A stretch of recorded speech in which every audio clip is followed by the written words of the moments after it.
Hi everyone, আজকে আপনাদের সাথে একটু আনহেলদি একটা ব্রাঞ্চ শেয়ার করতে চলে এসেছি। So let's get into the video. By the way, এই রেসিপিটা কিন্তু অনেক মজা, আপনারা কিন্তু টিফিনে ইজিলি ট্রাই করতে পারেন অফিসের জন্য। সো শুরুতে আমি একটা সসেজ নিয়েছি, সসেজগুলোকে হচ্ছে ছোট ছোট স্লাইস করে আমি এটাকে ভেজে নেব। তো এরপর আমি একটা ডিম পোচ করে নিয়েছি। ফর বেটার টেস্ট আমি এখানে একটু ব্ল্যাক পেপার অ্যান্ড স্বাদে ম্যাজিকের যে মশলাটা থাকে ওইটা একটু স্প্রেড করে দিয়েছি। এরপরে আমি নিয়ে নিব মেয়োনিজ। এই মেয়োনিজটা আমার বাসায় বানানো, সো আপনারা বাসায় বানিয়ে নিতে পারেন, এটা একটু হেলদি ভার্সন আর কি। তো মেয়োনিজটা স্প্রেড করার পরে আমি অল্প একটু ক্যাচআপ দিয়ে দিয়েছি, টমেটো ক্যাচআপ। তো এটাও আমি স্প্রেড করে নিচ্ছি।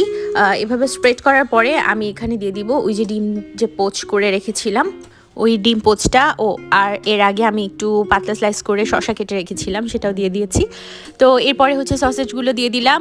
এরপরে হচ্ছে আবার ওই আরেকটা পাউরুটি স্লাইস দিয়ে হাফ ডিমটা আবার দিয়ে বাকিটুকু সসেজ দিয়ে এখানে আমি একটু মজারেলা চিজ দিচ্ছি। এটা অপশনাল, আপনাদের একটু চিজি লাগবে খেতে আর কি, এটা খুব দিলে খুব মজাই লাগে।